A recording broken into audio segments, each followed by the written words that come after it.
Assalamualaikum warahmatullahi wabarakatuh. Untuk video kali ini kita akan belajar mengenai sistem hukum dan peradilan di Indonesia. Ini merupakan materi pendidikan Pancasila dan Kewarganegaraan kelas 11 KD 3.15. Pokok pembahasan yang pertama yaitu sistem hukum di Indonesia. Kalau kita berbicara tentang hukum, apa sih yang dimaksud dengan hukum itu? Ini ada pendapat beberapa ahli, ya, ada Plato, Immanuel Kant, dan Surojo Wignodipuro. Silahkan dibaca sendiri. Oke, saya beri waktu sebentar untuk membacanya.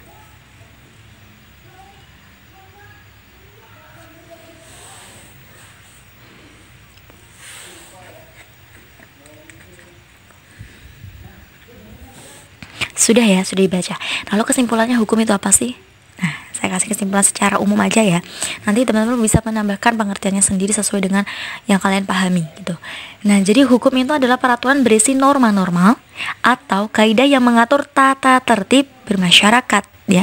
Hukum. Ingat-ingat, pokoknya hukum itu berkaitan dengan peraturan. Tujuannya adalah untuk mengatur tata tertib masyarakat ya. Pastinya hukum itu memuat beberapa hal ya.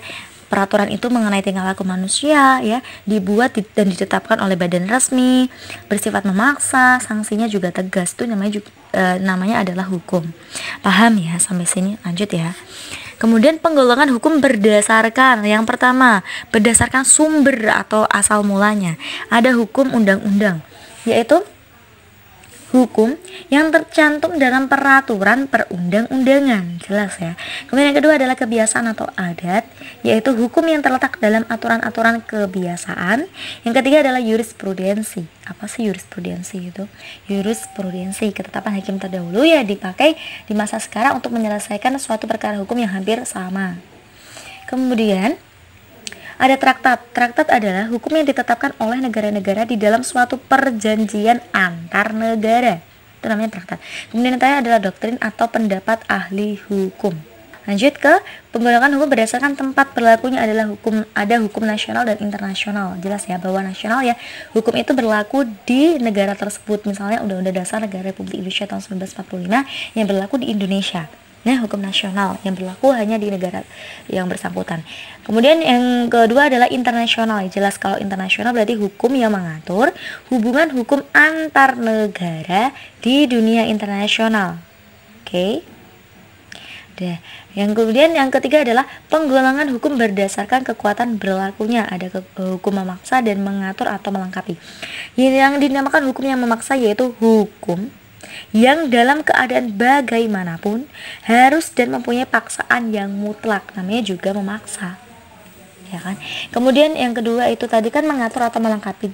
Kalau mengatur dan melengkapi ini hukum ini jadi dapat dikesampingkan apabila pihak-pihak yang bersangkutan telah membuat peraturan sendiri dalam suatu perjanjian. Atau misalnya contohnya gini deh, mengenai undang-undang waris ya, mengenai pewarisan atau undang-undang waris itu bisa dilaksanakan jika tidak ada surat wasiat. Nah, itu berarti hukum tadi kan bisa dikesampingkan. Nah, itu berarti kekuatan berlakunya bersifat mengatur atau melengkapi saja. Kemudian selanjutnya adalah kepentingan yang diatur. Ada hukum privat dan hukum publik. Nah, kepentingan yang diatur ini atau juga bisa disebut sebagai isinya atau berdasarkan isinya. Hukum itu ada hukum privat dan publik ya. Kalau hukum publik itu hukum privat itu berarti hukum yang mengatur hubungan antara individu dengan individu lainnya ya, termasuk negara secara pribadi. Maksudnya apa ya? Namanya juga private ya, perseorangan lah intinya. Kalau private adalah hubungan perseorangan. Misalnya hukum perdata dan hukum dagang. Kalau dagang dalam hal jual beli pasti kan ada penjual dan pembeli. Itu kan sifatnya perseorangan, tidak melibatkan lembaga dan lain sebagainya kan. Nah, itu namanya hukum private. Kalau hukum publik itu hukum yang mengatur hubungan dengan antara negara dengan individu nah, atau warga negaranya. Contohnya hukum pidana ya kan. Hukum pidana, hukum tata negara, hukum tata usaha negara, dan hukum internasional ya. Kenapa?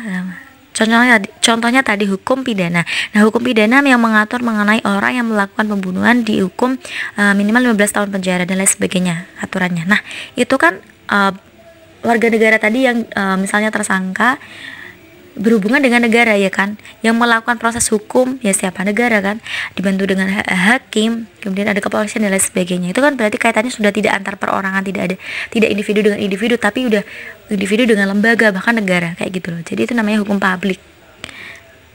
Oke, sudah paham ya? Selanjutnya, penggolongan hukum berdasarkan cara mempertahankannya, ada hukum material dan hukum formal. Kalau hukum material yaitu hukum yang mengatur hubungan antar anggota masyarakat yang berlaku umum tentang hal-hal yang dilarang dan diperbolehkan untuk dilakukan, misalnya hukum pidana, hukum perdata, hukum dagang. Nah, kalau hukum formal itu hukum yang mengatur bagaimana cara mempertahankan hukum material.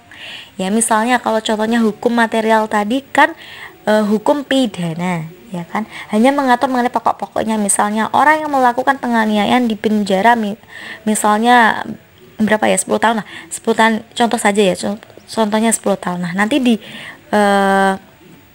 hukum formalnya yaitu yang berkaitan dengan hukum acara pidananya, atau menjelaskan prosedurnya dari si ketentuan tadi yang dihukum pidana. Jadi kalau hukum formal itu adalah mengatur mengenai bagaimana pelaksanaan hukum material. Ya, kalau di hukum material ada kitab undang-undang hukum pidana.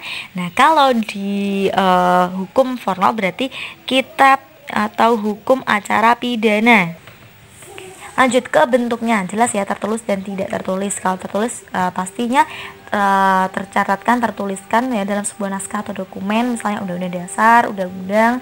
Tapi kalau tidak tertulis hanya ya berupa kebiasaan, konvensi kayak gitu, namanya tidak tertulis ya. Sudah paham ya? Nah, kemudian wujudnya ada hukum Kemudian berdasarkan wujudnya ada hukum objektif dan subjektif. Kalau hukum objektif itu berarti hukum yang mengatur hubungan antara dua orang atau lebih yang berlaku umum. Sedangkan kalau subjektif yaitu hukum yang timbul dari hukum objektif dan berlaku terhadap seseorang atau lebih. Ya, hukum subjektif sering juga disebut sebagai hak. Nah, kalau yang terakhir adalah masa berlaku. Kalau masa berlaku itu ada hukum positif atau disebut sebagai ius constitutum, dan hukum negatif atau disebut sebagai ius constituendum. Nah, yang dinamakan dengan hukum positif atau ius constitutum yaitu hukum yang berlaku sekarang bagi suatu masyarakat tertentu dalam suatu daerah tertentu. Jadi hukum ini tuh berlaku saat ini, misalnya Undang-Undang Dasar Negara Republik Indonesia tahun 1945, undang-undang tentang undang-undang yang lain, misalnya UU nomor 12 tahun 2006 tentang Kewarganegaraan Republik Indonesia, UU nomor 20 tahun 2000 tentang Sistem Pendidikan Nasional, dan lain sebagainya. Pokoknya masih berlaku saat ini, disebut hukum positif. Tapi kalau hukum negatif berarti hukum yang diharapkan berlaku pada waktu yang akan mendatang. Misalnya rancangan undang-undang atau RUU itu masuknya di hukum negatif karena memang belum berlaku, masih dalam rancangan, maka disebut sebagai hukum negatif. Sampai sini paham ya? Kalau nanti teman-teman nggak paham, itu kan saya kayak hanya menjelaskan atau menyebutkan dari pengertian macam-macam hukum tadi. Nah, teman-teman tugasnya adalah mencari contohnya biar kalian tambah paham. Nanti kalau saya jelaskan di sini semua, video ini akan menjadi panjang ya. Mohon maaf banget, nanti bisa dicari contoh-contohnya. Nah, kemudian yang lanjut ya. Sistem peradilan di Indonesia ya. Jadi yang dimaksud dengan lembaga peradilan apa sih? Mengenai kekuasaan peradilan diatur dalam pasal 24 Undang-Undang Dasar Negara Republik Indonesia tahun 1945 tentang kekuasaan kehakiman. Silakan dibuka Undang-Undang Dasarnya. Ya, bahwa lembaga peradilan nasional sama artinya dengan pengadilan negara, yaitu lembaga yang dibentuk oleh negara sebagai bagian dari otoritas negara di bidang kekuasaan kehakiman dengan sumber hukumnya peraturan perundang-undangan yang berlaku di Indonesia. Pengadilan secara umum mempunyai tugas mengadili perkara menurut hukum dengan tidak membeda-bedakan orang. Oke. Mengenai dasar hukum lembaga peradilan, ini ada banyak banget lembaga peradilan dasar hukumnya, dari mulai Pancasila, terutama sila kelima jelas ya, keadilan sosial bagi seluruh rakyat Indonesia, bahwa hukum itu harus bersifat dengan adil ya, bagi masyarakat kayak gitu.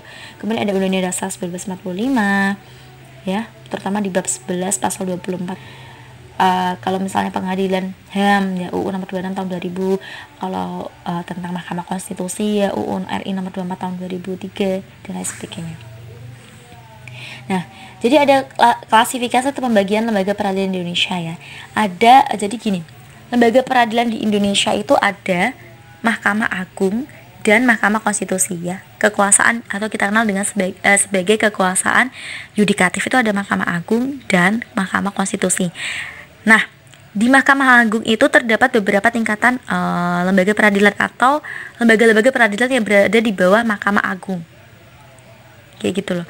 Jadi Mahkamah Agung kemudian ada lembaga-lembaga yang dibawahi oleh Mahkamah Agung. Apa saja sih? Ya, yang pertama adalah peradilan umum. Ya. Kemudian ketiga, Mahkamah Agung juga membawahi peradilan militer. Ada 4 tingkatan ya. Bisa dibaca sendiri di situ. Dan yang terakhir adalah Mahkamah Agung juga membawahi peradilan tata usaha negara. Ada PT-UN yang berkedudukan di kabupaten kota dan di provinsi gitu ya. Nah, kemudian selain Mahkamah Agung itu ada Mahkamah Konstitusi. Tapi kalau Mahkamah Konstitusi itu berdiri sendiri, nggak di bawah Mahkamah Agung, tidak ya.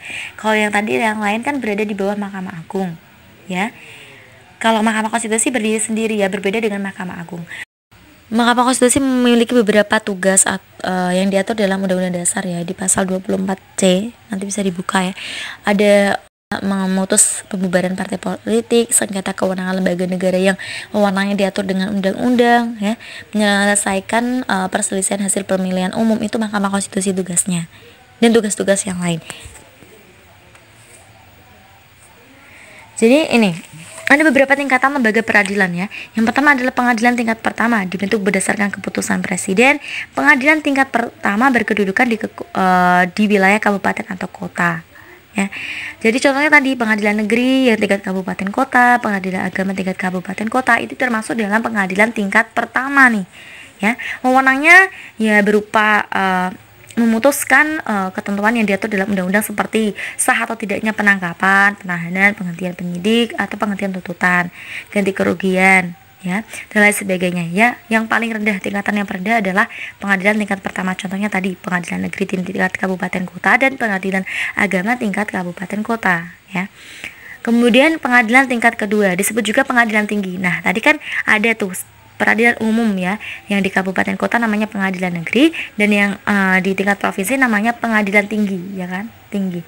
Nah, ini adalah merupakan pengadilan tingkat kedua. Disebut juga pengadilan tinggi, dibentuk dengan undang-undang. Daerah hukum pengadilan adalah satu provinsi, jelas ya. Fungsinya adalah menjadi pimpinan bagi pengadilan-pengadilan negeri di dalam daerah hukumnya, melakukan pengawasan terhadap jalannya peradilan di dalam daerah hukumnya. Sedangkan wewenangnya adalah mengadili perkara yang diputus oleh pengadilan negeri dalam daerah hukumnya yang dimintakan banding. Kemudian adalah berwenang memerintahkan pengiriman berkas-berkas perkara dan surat-surat untuk diteliti dan memberi penilaian terhadap kecakapan dan kerajinan hakim. Jadi nanti teman-teman tugasnya, bukan tugas sih ya, kayak tugas kayak dinilai ya, intinya ke teman-teman silakan cari gitu ya, cari mengenai peran atau tugas lembaga peradilan di bawah ini ya, baik itu peradilan umum, agama, tata usaha negara, militer, dan konstitusi. Silakan dicari peran atau tugas lembaga tersebut ya, bisa dicari lewat undang-undang yang mengatur mengenai lembaga-lembaga tersebut, atau bisa dicari di buku internet, gak apa-apa, silakan dipelajari sendiri ya, biar nggak hanya menonton dari video ini, kalian bisa juga nyari sendiri ya. Oke, bahwasanya keadilan jadi barang sukar ketika hukum hanya tegak pada yang bayar. Cukup sekian materi mengenai sistem hukum dan peradilan di Indonesia. Sampai bertemu di video selanjutnya. Wassalamualaikum warahmatullahi wabarakatuh.